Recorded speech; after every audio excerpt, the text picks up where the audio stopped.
उत्पत्ति 2 अध्याय 16 और 17 में यदि आप पढ़ेंगे, है ना, जो बात यहाँ लिखी है, तो कई बार क्या होता है कि शैतान सोचता होगा कि वो प्रभु का काम खराब कर रहा है। मैं तो लोगों को बिगाड़ रहा हूँ, नशे में डाल रहा हूँ, व्यभिचार में डाल रहा हूँ और इनको उलझा रहा हूँ, गंदी गंदी मूवी दिखा रहा हूँ, इनके हाथ में सेल फोन दे दिया, गंदे गंदे काम करो, है ना, फेसबुक पे गर्लफ्रेंड बनाओ, बॉयफ्रेंड बनाओ, वो उलझा दिया। लेकिन क्या हो रहा, फेसबुक पे कितने, जब पहले तो बात बन जाती है, शादी कर लेते हैं, फिर वो टूट जाती है। उसने उसको मार के मटकी में फेंक दिया, उसने फ्रिज में रख दिया, उसने टुकड़े कर दिए, ऐसे सैकड़ों केसेस, सैकड़ों, है ना। ये वो तो शैतान सोच रहा है कि भाई मैं तो परमेश्वर के काम को खराब कर रहा हूं और परमेश्वर के बनाए हुए लोगों को बिगाड़ रहा हूं। मैंने पहले आदम और हवा को बिगाड़ दिया था। फिर हमारा सवाल होता है कि परमेश्वर ने उसी दिन शैतान को खत्म क्यों नहीं कर दिया।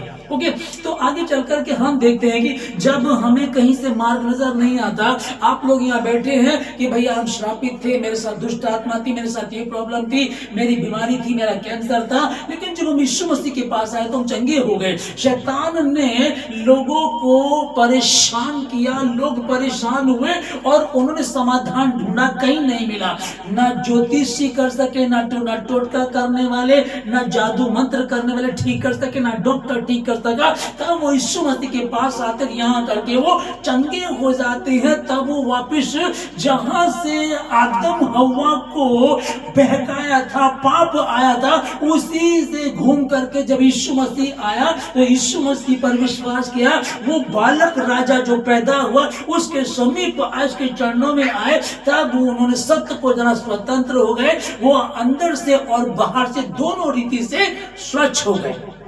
हालेलुया। तो वो पर फिर सवाल यही है कि इतना लंबा चौड़ा करने की बात करने की क्या जरूरत थी। हम परेशान हैं। अच्छा, ये प्रॉब्लम ना होती। ये प्रॉब्लम का कारण क्या है कि परमेश्वर ने स्वयं की इच्छा दी है।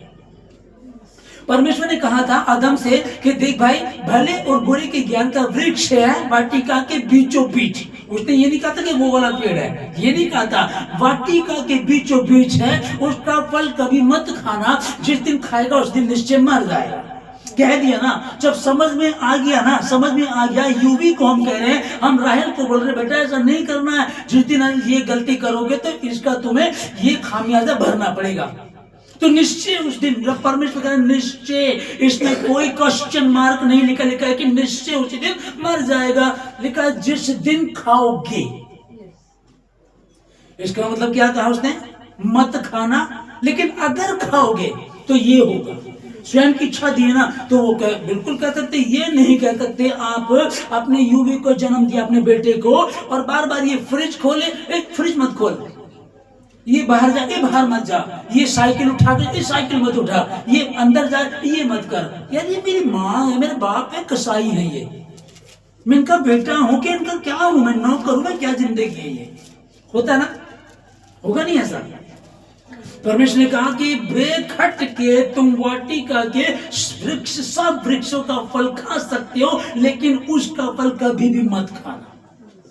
बोल दिया ना, मत खाना। तो उसने स्वयं की इच्छा दी है। सवाल ये आता ना, ऐसा करने की क्या जरूरत थी? जरूरत ये थी कि परमेश्वर स्वयं की इच्छा दी है, और परमेश्वर ने जब स्वयं की इच्छा दी है तो उस स्वयं की इच्छा का हमने नाजायज फायदा उठाया। हमारे पूर्वजों ने, आदि माता पिता ने, हव्वा ने, आदम ने उसका नाजायज फायदा उठाया, और इसलिए दुख पाप जगत में आया। और जब जगत में आ गया तो हमको क्या करना है? हालेलुया, है ना। तो शैतान सोचता रहे कि मैं गड़बड़ का, अभी ध्यान से समझिएगा आप, हमारे भारत देश के प्रधानमंत्री जी तो चर्च में बैठे हैं, ठीक है ना, लेकिन कुछ लोग जो भारत में हैं वो ऐसा कह रहे हैं कि ये बड़ा दिन मनाएंगे, हम ऐसा कर देंगे, अगर ये ऐसा करेंगे ऐसा कर देंगे। चर्च में घुस करके बदतमीजी कर रहे हैं, औरतों के साथ बदतमीजी कर रहे हैं, बच्चों के साथ बदतमीजी कर रहे हैं, कह रहे हैं कि हम मारपीट कर रहे हैं। मॉल में सजा सजाया सब कुछ तोड़ दिया, सजा सजाया सब कुछ तोड़ दिया ना। तो ये क्या करना चाह रहे? ये सोच रहे हम तो भैया अपने आप को बढ़ा रहे हैं, लेकिन अपने आप को बढ़ाने नहीं, घटा रहे हैं। ये ही वीडियो सोशल मीडिया से अब ये बाहर विदेश में जाएंगी और जा रही है, वहां के लोग देखेंगे तो क्या शान बढ़ेगी, हमारी इज्जत होगी हमारी? भारत देश में ऐसा इज्जत होगी क्या? जहां जहां हिंदू मुस्लिम सिख ईसाई आपस में भाई भाई ये नारा लगाया जाता है, मिलजुल कर यदि कहीं कोई रहता है तो वो सिर्फ भारत देश है और कोई जगह नहीं है। कहीं ऐसा प्रेम नहीं पाया जाता जो भारत देश में पाया जाता है। लेकिन अब चंद लोग ऐसे हैं, शैतान उनको उभारता है, लेकर के आता है और उलझाने की कोशिश करता है। हालेलुया। तो भी क्या कोई डर रहा है इन बातों से? शैतान ही ने मनुष्य को परमेश्वर से दूर किया था और उसी के द्वारा लोग अब परमेश्वर के पास आ रहे हैं। जब यीशु मसीह पैदा हुआ, पैदा होने के बाद जो इसने कहा, हे सब परिश्रम करने वाले और बोझ से दबे हुए लोगों मेरे पास आओ, मैं तुम्हें विश्राम दूंगा। हे सब परिश्रम करने वाले, वो जो श्राप मिला था आदम को, तू खून पसीने की खाया करेगा और तू मिट्टी से निकला, दिन मिट्टी में मिल भी जाएगा। वो जो परिश्रम था, वो जो श्राप था, हे श्राप से दबे हुए लोगों, हे बोझ से दबे हुए लोगों, हे मेहनत करने वाले लोगों, हे टोना टोटका के सताए हुए लोगों, मेरे पास आओ, मैं तुम्हें विश्राम दूंगा। हालेलुया। सवाल क्या है? परमेश्वर ने शैतान को क्यों खत्म नहीं कर दिया?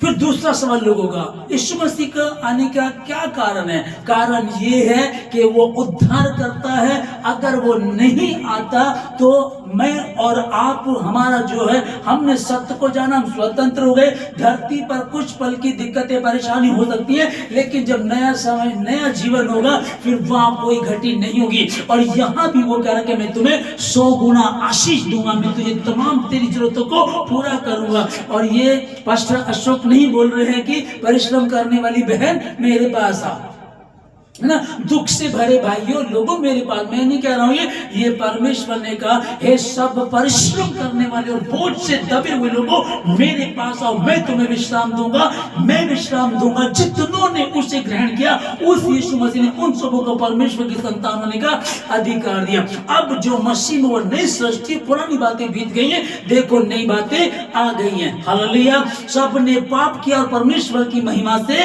रहित है। हालेलुया। सब ने पाप किया, परमेश्वर की महिमा से रहित है, परंतु परमेश्वर का वरदान हमारे मसीह यीशु में अनंत जीवन है। आसमान छोड़ करके जमीन पर आया और जमीन पर आकर के वो क्या कहता है कि मैं तुझसे प्यार करता हूं। क्या तू विश्वास करती है? क्या तू विश्वास करता है कि मैं ये काम कर सकता हूं? हाँ प्रभु, तो जैसा तेरा विश्वास वैसा तेरे साथ हो जाएगा। वही परमेश्वर ने प्रेम किया और ऐसा प्रेम किया कि अपना इकलौता बेटा यीशु मसीह दे दिया।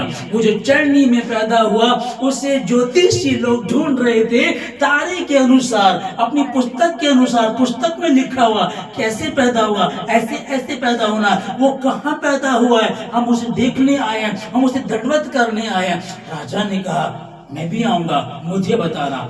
वो ज्योतिषी दंडवत करने, लेकिन राजा उसको मारने के लिए। आज भी वही चल रहा है। एक तरफ यीशु मसीह की जयकार हो रही है, दूसरी तरफ लोग उसे मारना चाहते हैं।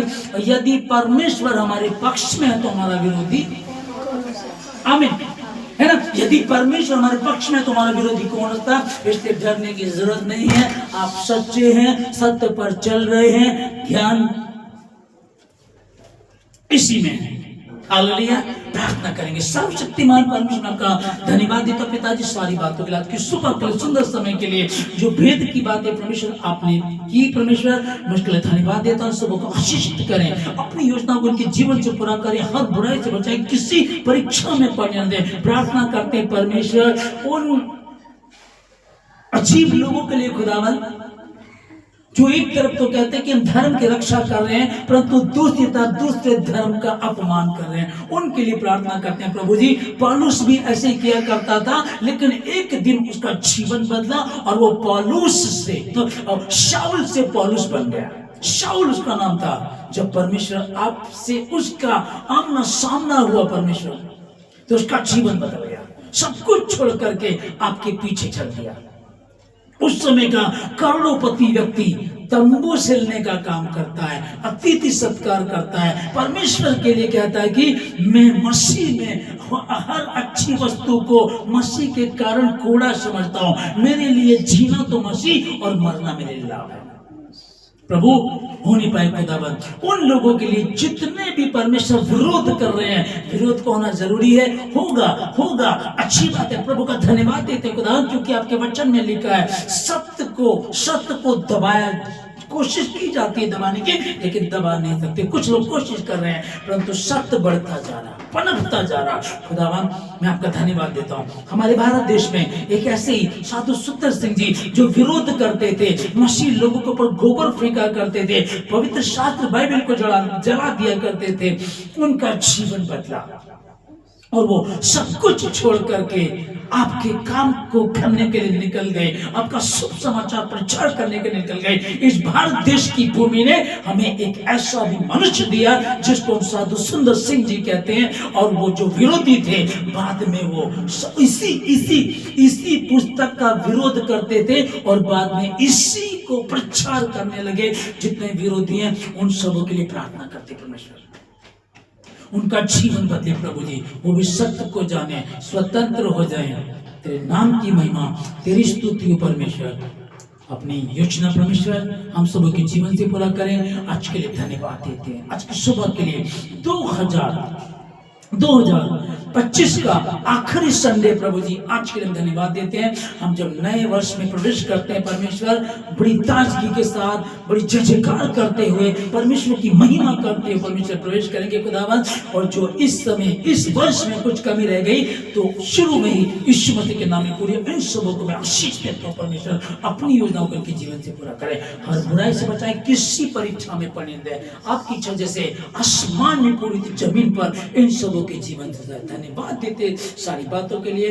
धन्यवाद परमेश्वर, धन्यवाद देते सब बातों के लिए प्रभु राजा। और प्रभु जी मैं अपने भारत देश के प्रधानमंत्री जी के लिए, मुख्यमंत्री के लिए, अपने उत्तर प्रदेश के मुख्यमंत्री जी के लिए, यहाँ के लोगों के लिए, उन प्रभु जी आपकी ओर से जो ठहराए हुए खुदावन, मैं उनके लिए प्रार्थना करता हूँ खुदावन। हम सब कलीसिया के लोग प्रार्थना करते हैं परमेश्वर, डीएम के लिए, मुख्यमंत्री के लिए, पुलिस प्रशासन के लिए, अपने नेताओं के लिए प्रार्थना करते हैं परमेश्वर। आप उनको सुरक्षित रखें परमेश्वर, उनको सद्बुद्धि प्रदान करें प्रभु जी, और अच्छे से प्रभु राजा वो अपने देश को, अपने लोगों को संभाल सके।